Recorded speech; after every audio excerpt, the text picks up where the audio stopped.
Good morning everyone, welcome back to GK today. I hope आप सब बिल्कुल ठीक होंगे और आज हम डिस्कस करेंगे 27 और 28 ऑफ अगस्त के सबसे मोस्ट इम्पॉर्टेंट करंट अफेयर्स। चलिए अपना सेशन में स्टार्ट करते हैं। What is the share provided by the centre in implementation of the projects under north east special infrastructure development scheme? उत्तर पूर्व विवेश अवसंरचना विकास योजना के तहत परियोजनाओं के कार्यान्वयन में केंद्र द्वारा प्रदान की गई हिस्सेदारी क्या है? एक्चुअली ये जो स्कीम है ये एक तरह की सेंट्रल सेक्टर स्कीम है जिसको कि 2017 में लॉन्च किया गया था। सेंट्रल सेक्टर स्कीम का मतलब क्या है कि 100% फंडिंग जो है वो सेंटर करती है, ठीक है।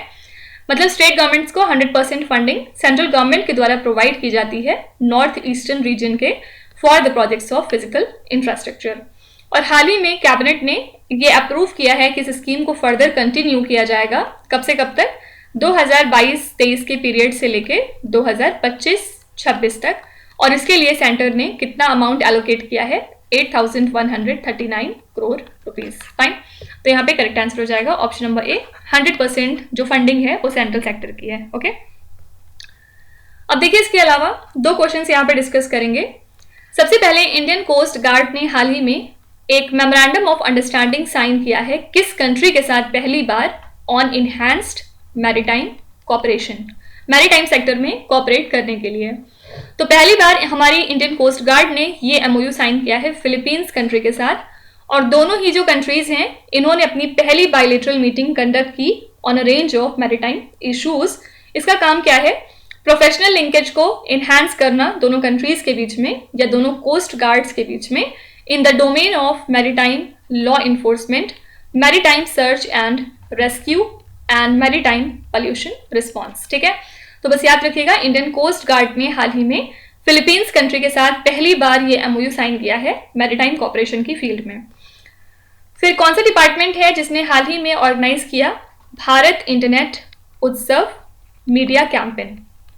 तो ये है डिपार्टमेंट ऑफ टेलीकम्युनिकेशन और इसके लिए इन्होंने कोलैबोरेट किया माई गवर्नमेंट के साथ अगले 45 दिन के लिए। इस कैंपेन का एम क्या है? ऐसे इंडिविजुअल्स की स्टोरीज को शोकेस करना जिनकी लाइफ्स टोटली ट्रांसफॉर्म हो गई इंटरनेट की हेल्प से, और इसीलिए इस पर्टिकुलर कैंपेन को लॉन्च किया गया है। ठीक है, तो Bharat internet Utsav media campaign department of telecommunication का प्रोजेक्ट है। नेक्स्ट क्वेश्चन है, India has partnered with which country for the ministry of electronics and IT national science foundation research collaboration? Bharat ने ministry of electronics and IT national science foundation अनुसंधान सहयोग के लिए किस देश के साथ साझेदारी की है? तो ये जो नेशनल साइंस फाउंडेशन है ये एक्चुअली यूएस का है और इनके साथ ministry of electronics and IT ने पार्टनरशिप की है और इन्होंने मिलकर साइन किया है एक implementation arrangement on research cooperation. इस एग्रीमेंट में होगा क्या? जो पहला ज्वाइंट कॉल है फॉर द प्रपोजल्स उसको कंडक्ट करेगा ministry of electronics and IT. किस एरिया, कौन कौन से एरियाज में? Like semiconductor research, next generation communication technologies या फिर नेटवर्किंग सिस्टम, साइबर सिक्योरिटी की फील्ड में, सस्टेनेबिलिटी एंड ग्रीन टेक्नोलॉजीज के सेक्टर में, साथ ही इंटेलिजेंट ट्रांसपोर्टेशन सिस्टम की फील्ड में। ओके, तो इंडिया ने हाल ही में ये पार्टनरशिप करी है यूएसए के साथ। अब यूएसए के बारे में बात करें अगर, तो याद रखिएगा इसने हाल ही में यूनेस्को को ज्वाइन कर लिया है और इसी के साथ यूएसए जो है वो 194th मेंबर बन चुका है यूनेस्को का। फिर यूएसए से एक नाम है जो काफी ज्यादा इंपॉर्टेंट है, ये है एडमायरल लीजा फ्रेंचिटी। याद रखिएगा कि ये पहली वुमेन बन गई हैं यूएसए की जो कि लीड कर रही हैं यूएस की नेवी को। ठीक है, तो ये क्वेश्चन वुमेन करंट अफेयर्स में आपसे या फिर वुमेन एम्पावरमेंट के सेशन में आपसे पूछा जा सकता है। यहाँ पे एक और क्वेश्चन है वुमेन एम्पावरमेंट का और इनका नाम है मिशेल बुलक। मिशेल बुलक क्यों इंपॉर्टेंट है? क्योंकि ये जो है पहली फीमेल हेड बन चुकी हैं ऑस्ट्रेलिया के सेंट्रल बैंक की। आपसे पूछ सकते हैं कि ऑस्ट्रेलिया के सेंट्रल बैंक को लीड करने वाली पहली महिला कौन सी है? तो ये है Michelle Bullock. Which institution has recently approved $25 million proposal submitted by India's Department of Animal Husbandry and Dairying? हाल ही में किस संस्था ने भारत के पशुपालन एवं डेयरी विभाग द्वारा प्रस्तुत 25 मिलियन अमेरिकी डॉलर के प्रस्ताव को मंजूरी दे दी है? तो G20 पैंडेमिक फंड ने हाल ही में अप्रूव किया है इतना अमाउंट जिसको कि सबमिट किया था इंडिया की department of animal husbandry and dairying ने, जो कि वर्क करता है under ministry of fisheries, animal husbandry and dairying. और इस फंड को स्टैब्लिश किया गया था अंडर इंडोनेशियाज G20 प्रेसिडेंसी, जिससे कि क्रिटिकल इन्वेस्टमेंट को फिनेंस किया जाता है ताकि पैंडेमिक प्रिवेंशन को मजबूत किया जा सके, प्रिपेयर्डनेस के लिए हम तैयार हो सकें, और रिस्पॉन्स कैपेसिटीज को मजबूत किया जाता है at different national, regional and global levels of low and middle income countries. ठीक है, तो ये जो है फंड कौन सा है, आंसर है G20 पैंडेमिक फंड। चलिए G20 के बारे में कुछ चीजें रिवाइज कर लेते हैं जिसकी वजह से आजकल ये चर्चे में था। सबसे पहला है G20 की डिजिटल इनोवेशन अलायंस समिट, और हाल ही में ये समिट जो है कंक्लूड हुई है, कहाँ पे, बेंगलुरु सिटी में। ठीक है, कुछ और मीटिंग्स की बात करेंगे तो G20 की डेवलपमेंट मिनिस्टर्स मीटिंग कुछ दिनों पहले हुई थी, और इसके लिए होस्ट कौन सी सिटी थी, वाराणसी में हुई थी। फिर नेक्स्ट है G20 की सुप्रीम ऑडिट इंस्टीट्यूशन समिट, और ये हुई थी गोवा स्टेट में। फिर नेक्स्ट है second G20 anti corruption working group meeting, और इसके लिए वेन्यू चुना गया था ऋषिकेश को। ऋषिकेश कहाँ पे है, आंसर है उत्तराखंड में। फिर इसके बाद नेक्स्ट है थर्ड G20 की शेरपास मीटिंग, और इसके लिए वेन्यू था हम्पी। हम्पी सिटी कहाँ पे है, कर्नाटका स्टेट में। ठीक है, फिर इसके बाद नेक्स्ट है G20 की finance ministers and central bank governors meeting, और इसके लिए होस्ट है गुजरात। फाइन। देखिए, इसके अलावा इंडिया और कौन सा ब्लॉक है जिसने हाल ही में एक एग्रीमेंट साइन किया है, जिसमें इन्होंने डिसाइड किया है कि ये अपने फ्री ट्रेड पैक्ट को रिव्यू करेंगे फॉर गुड्स बाय 2025। तो ये ब्लॉक है एशियान। ओके, तो इंडिया और एशियान कंट्रीज ने डिसाइड किया है कि वो एक बार फिर से free trade pact for goods को रिव्यू करेंगे, और इन्होंने इसके लिए 2025 की टाइमलाइन सेट करी है फॉर कंक्लूडिंग द रिव्यू। और इस डिसीजन को कब लिया गया, during the meeting of economic ministers from the two sides, जो कि हो रही थी इंडोनेशिया में। ओके, अगर आपसे पूछा जाए कि ये जो Asian India trade in goods agreement है, इसको कब साइन किया गया था, इसको जो है 2009 में साइन किया गया था। ओके, नेक्स्ट है which country is the host of world water week 2023 event. विश्व जल सप्ताह 2023 कार्यक्रम का मेजबान कौन सा देश है। Actually director general for national mission for clean Ganga, इन्होंने चेयर किया एक ऑनलाइन सेशन को फ्रॉम इंडिया से during the world water week, और इस सेशन का टाइटल था peer networking for integrated river basin planning and management. Okay, ये बेसिकली एक तरह का एनुअल इवेंट है जो कि ऑनलाइन कंडक्ट हुआ है स्टॉकहोम में, जो कि स्वीडन में लाई करता है, और इसके लिए इन्होंने थीम रखी थी seeds of change, innovative solutions for a water wise world. Okay, simply याद रखिएगा, वर्ल्ड वाटर वीक 2023 का इवेंट के लिए कौन सी कंट्री होस्ट है, ये होस्ट कंट्री है स्वीडन। फिर अगर हम बात करें यहाँ पे वर्ल्ड वाटर डे की, तो वर्ल्ड वाटर डे हर साल हम सेलिब्रेट करते हैं 22 मार्च को, और इस साल के लिए हमने थीम क्या रखी थी, थीम थी एक्सीलरेटिंग चेंज। ठीक है, तो डेज एंड थीम्स के क्वेश्चंस भी रिवाइज करते चला करिए, ये एग्जाम में पूछा जाता है। इसके अलावा 22 मार्च के बाद, इसके ठीक एक महीने के बाद 22 अप्रैल आता है, जिस दिन हम सेलिब्रेट करते हैं हमारा अर्थ डे। ठीक है, और इस साल के लिए हमने थीम रखी थी इन्वेस्ट इन आवर प्लैनेट। ठीक है, फिर कौन सी सिटी होस्ट थी Y20 के इंडिया एंगेजमेंट ग्रुप मीटिंग के लिए, तो ये जो है मीटिंग हुई है वाराणसी सिटी में। तो बस होस्ट सिटी याद रखिएगा कि इसको होस्ट किया है वाराणसी सिटी ने। फिर कौन सी सिटी होस्ट थी ट्रेडिशनल मेडिसिन ग्लोबल समिट के लिए, तो ये है गांधीनगर गुजरात। फाइन। नेक्स्ट है India's first indigenous E tractor prima ET11 is developed by which institution. Bharat का पहला स्वदेशी ई ट्रैक्टर प्राइमा ET11 किस संस्थान द्वारा विकसित किया गया है। तो कंट्री का पहला इंडिजिनस ई ट्रैक्टर प्राइमा ET11 डेवलप किया है CSIR के central mechanical engineering research institute ने, जो कि है दुर्गापुर में, और इस मशीन को लॉन्च किया गया by the union minister of state for science and technology doctor Jitendra Singh.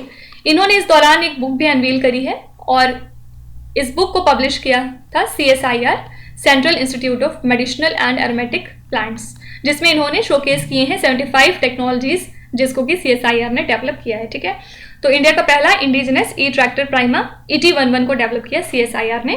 कल हमने CSIR के बारे में क्या पढ़ा था, इन्होंने हाल ही में एक लोटस की नई वैरायटी को डेवलप कर लिया है, जिसके कि 108 पेटल्स हैं टोटल, और इसका नाम इन्होंने रखा है NBRI नामो 108, ठीक है। NBRI क्या है? नेशनल बोटानिकल रिसर्च इंस्टीट्यूट, क्योंकि इसी ने डेवलप किया इस लोटस को और इसका हेडक्वार्टर्स लाई करता है लखनऊ में। फिर इसके अलावा इंडिया की जो पहली केरोसिन ऑक्सीजन पावर्ड रॉकेट है, इसको बहुत जल्द कौन सी कंपनी लॉन्च करने वाली है? तो ये है अग्निकुल कॉस्मोस, ठीक है।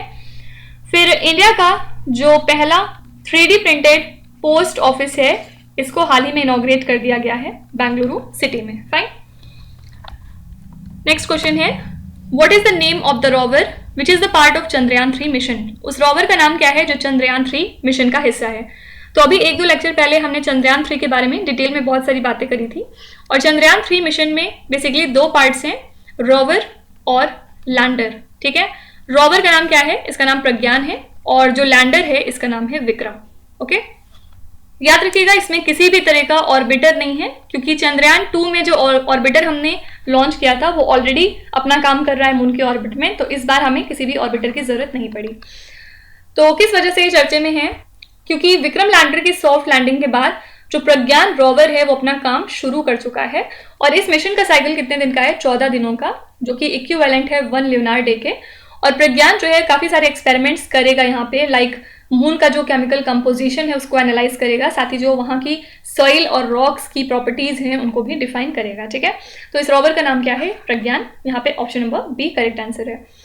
इसके अलावा अगर आपसे पूछा जाए कि lander hazard detection and avoidance camera किस मिशन से एसोसिएटेड है? याद रखिएगा ये हिस्सा है चंद्रयान 3 मिशन का। और किस वजह से ये चीज चर्चे में है? क्योंकि इसरो ने हाल ही में कुछ पिक्चर्स शेयर की हैं इस कैमरे की हेल्प से, ल्यूनार फार साइड की, मतलब साउथ पोल की, और इस पर्टिकुलर कैमरे को डेवलप किया था स्पेस एप्लीकेशन सेंटर ने, इसरो के। फाइन। तो इसी वजह से ये कैमरा आजकल चर्चे में। याद रखिएगा ये भी पार्ट है चंद्रयान 3 मिशन का। चंद्रयान 3 के बारे में हमने बहुत सारी बातें की थी, अगर आपको याद हो। सबसे खास बात क्या है कि इसको लॉन्च कब किया गया था? Launch on which date? इसको लॉन्च किया गया 14 जुलाई 2023 को। और याद रखिएगा ये पहुंचा कब? लैंडिंग डेट कौन सी है इसकी? तो आंसर है 23 अगस्त 2023। फाइन। नेक्स्ट क्वेश्चन है, which international development financial institution has planned to issue Indian rupee bond? किस अंतरराष्ट्रीय विकास वित्तीय संस्थान ने भारतीय रुपया बॉन्ड जारी करने की योजना बनाई है? तो ये है न्यू डेवलपमेंट बैंक, जिसको कि फाउंड किया था ब्रिक्स कंट्रीज ने, और अब ये प्लान कर रही है कि वो इशू करे पहला इंडिया का रूपी बॉन्ड। कब तक? अक्टूबर 2023 तक, ठीक है। और ये जो नई डेवलपमेंट बैंक है, इन्होंने अपना पहला रैंड बॉन्ड भी हाल ही में साउथ अफ्रीका में लॉन्च कर दिया है।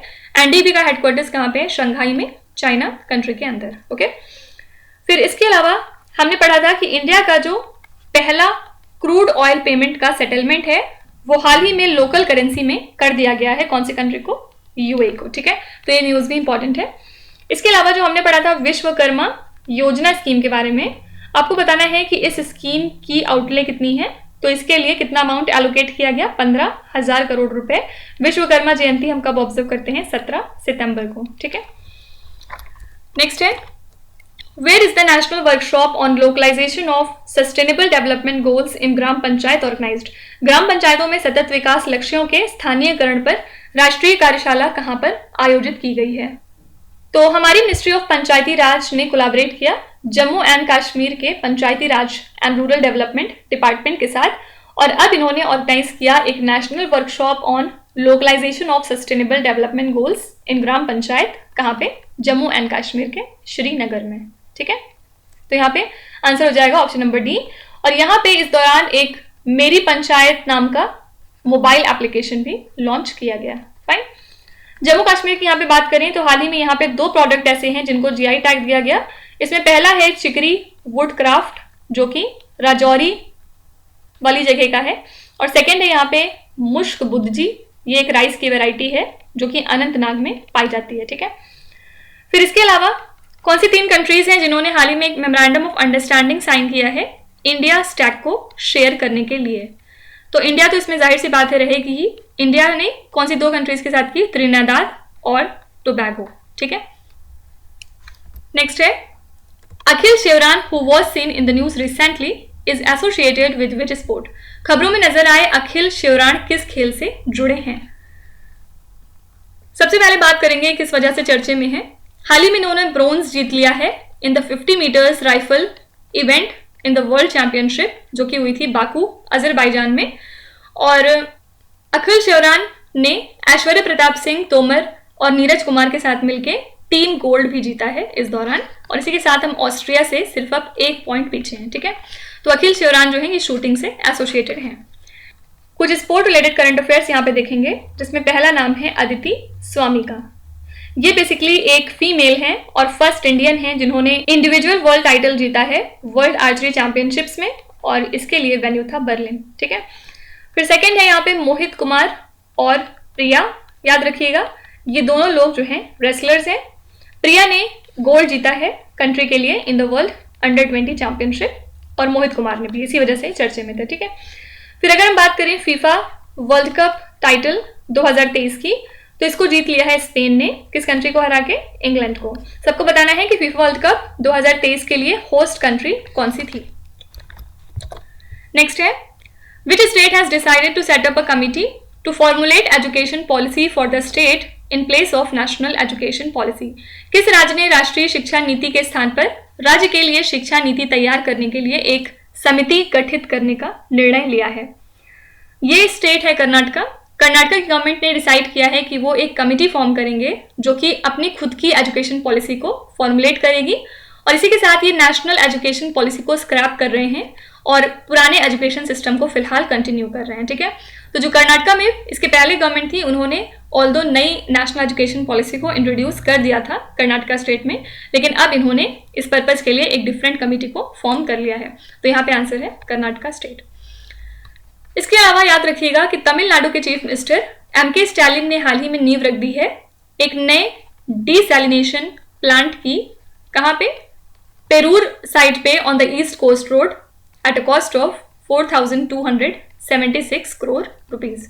इसकी कैपेसिटी कितनी रहेगी? लगभग ये 400 million litres of sea water को ट्रीट कर सकता है एक दिन में, और एक बार ये सेटअप हो जाएगा तो ये जो प्लांट है ये सबसे बड़ा प्लांट हो जाएगा साउथ ईस्ट एशिया का। और इस प्रोजेक्ट को फंडिंग कौन कर रहा है? जापान इंटरनेशनल कोऑपरेशन एजेंसी, और ये प्रोजेक्ट कंप्लीट हो जाएगा by the end of December 2026। आपसे पूछा जा सकता है कि साउथ ईस्ट एशिया का लार्जेस्ट डिसैलिनेशन प्लांट कौन से स्टेट में बनाया जा रहा है? याद रखिएगा तमिलनाडु में। ठीक है, तमिलनाडु दो और चीजों की वजह से आजकल न्यूज में है। सबसे पहले यहाँ पे इंडिया का पहला नाइट स्ट्रीट रेसिंग सर्किट हाल ही में लॉन्च कर दिया गया, और दूसरी चीज ये है कि इंडिया का पहला common testing centre for unmanned aerial system establish किया जा रहा है तमिलनाडु में, जिसके लिए कितना अमाउंट एलोकेट किया गया है? 45 करोड़ रुपीज। फाइन। नेक्स्ट है who is the chair of the committee constituted to examine stalled real estate project and recommend ways to complete them. रुकी हुई रियल स्टेट परियोजनाओं की जांच करने और उन्हें पूरा करने के तरीकों की सिफारिश करने के लिए गठित समिति के अध्यक्ष कौन हैं? एक्चुअली 14 मेंबर की कमिटी जो है वो फॉर्म हुई है, और इसको चेयर कर रहे हैं नीति आयोग के सीईओ अमिताभ कांत, जो कि इंडिया के G20 शेरपा भी हैं। और इसको फॉर्म किया गया है to examine stalled real estate project, और कुछ डिफरेंट वेज रिकमेंड किए जाएं कि किस तरह से इनको कंप्लीट किया जा सकता है। और इस कमेटी को सेटअप किया गया था मार्च मंथ में। किसने किया था? Union housing and urban affairs ministry ने। इसमें डिफरेंट ऑफिशियल्स मौजूद हैं यूनियन फाइनेंस मिनिस्ट्री से, फिर उत्तर प्रदेश और हरियाणा के स्टेट गवर्नमेंट से बहुत सारे ब्यूरोक्रेट्स मौजूद हैं, और इस रिपोर्ट को हैंडओवर अब कर दिया गया है urban affairs minister Hardeep Puri को। ठीक है, तो याद रखिएगा इस कमेटी के अध्यक्ष कौन है? अमिताभ कांत। फिर इसके अलावा अगर आपसे पूछा जाए कि LIC के नए MD कौन नियुक्त हो गए हैं, याद रखिएगा ये हैं R दोराईस्वामी। ओके, इसी के साथ तुषार मेहता जो कि हाईएस्ट लॉ ऑफिसर हैं इंडिया में आफ्टर अटॉर्नी जनरल, इनका जो अपॉइंटमेंट है या इनका जो टेन्योर है उसको फिर से आगे बढ़ा दिया गया है, और ये जो है basically solicitor general of India हैं, और अब ये अगले 3 और सालों के लिए इस पोजीशन पे रहेंगे। ठीक है, तो हमारे प्रेजेंट में अटॉर्नी जनरल कौन है? ये है मिस्टर R वेंकट रमनी। सबको बताना है कि CBI में स्पेशल डायरेक्टर हाल ही में कौन नियुक्त हुए हैं। लास्ट क्वेश्चन देखेंगे, what is the position of India in the global ranking for direct selling as per a study by WFDSA। WFDSA के एक अध्ययन के अनुसार प्रत्यक्ष बिक्री के लिए वैश्विक रैंकिंग में भारत का स्थान क्या है? तो इंडिया ने $3.23 बिलियन की सेल की है, जो कि लगभग कितना होता है? 26,852 करोड़ रुपीस। कब? 2022 में। और इसी के साथ हम 11th पोजीशन पे पहुंच चुके हैं in the global ranking for direct selling as per this report. और इसका फुल फॉर्म क्या है? WFDSA का, world federation of direct selling association. ठीक है, इनकी रिपोर्ट के मुताबिक इंडिया का जो डायरेक्ट सेलिंग है उसमें 5.4% की ग्रोथ देखी गई है अगर हम 2021 के रिटेल सेल से कंपेयर करें तो। और इंडिया का जो कंपाउंडेड एनुअल ग्रोथ रेट है वो अब फिलहाल सबसे ज्यादा है 13.3% पे अगर हम पीछे 3 सालों से कंपेयर करें तो। और इसको जो है कांस्टेंट डॉलर्स में मेजर किया जाता है। सिंपली याद रखिएगा इस रैंकिंग में इंडिया की रैंक है 11th पोजीशन। ठीक है, इसके अलावा कुछ दिनों पहले हमने एक RBI की रिपोर्ट देखी थी जिसमें उन्होंने ये बताया था कि उत्तर प्रदेश ने टॉप किया है स्टेट्स के मामले में, जिसने सबसे ज्यादा इन्वेस्टमेंट फंड्स को अट्रैक्ट किया from banks and financial institutions 2022 और 23 में। ठीक है, उत्तर प्रदेश के बाद फिर फर्दर इसको फॉलो किया गुजरात ने और उड़ीसा ने। ठीक है, तो इसी के साथ हमने आज के सभी इंपॉर्टेंट करंट अफेयर्स को यहाँ पे कवर कर लिया। आई होप कि आपको सेशन में बहुत मजा आया होगा और आपने काफी कुछ यहाँ पे नया सीखा होगा। काफी कुछ हमने पुराना भी यहाँ पे रिलेट किया और रिवीजन करते हुए फाइनली हम लास्ट तक पहुंच चुके हैं। चलिए बाकी क्विज पे चलेंगे जहां पर आपको स्क्रीन पे 5 क्वेश्चंस दिखाई दे रहे होंगे। ये क्वेश्चंस हम पीछे ऑलरेडी कहीं ना कहीं डिस्कस कर चुके हैं, तो अब यहाँ पर आप वीडियो को पॉज करिए, ध्यान से सारे क्वेश्चन को पढ़िए। इसमें से आपको जितने भी आते हैं आप उनका जवाब कमेंट्स में मेंशन कर सकते हैं, और जो आपको नहीं आते उसके लिए परेशान होने की जरूरत बिल्कुल नहीं है। धीरे धीरे आपका जो स्कोर है वो डेफिनेटली इंप्रूव होगा, बस आप हमारे साथ कंसिस्टेंट और परसिस्टेंट रहिए। So that's it for today. I hope you have like the session. आज का सेशन आपको कैसा लगा आप जरूर बताइएगा कॉमेंट्स में। साथ ही साथ आपका कोई भी रिव्यू है, फीडबैक है या फिर सजेशन है तो वो भी आप हमें बता सकते हैं। हमें जानकर खुशी होगी और हम पूरी कोशिश करेंगे उसको इम्प्लीमेंट करने की। तो कल फिर हम मिलेंगे सेम टाइम सेम जगह कल के करंट अफेयर्स के साथ। Till then stay tuned. Thank you so much for watching and please do not forget to subscribe to GK Today। With this, Meenu Zahat Sana signing off.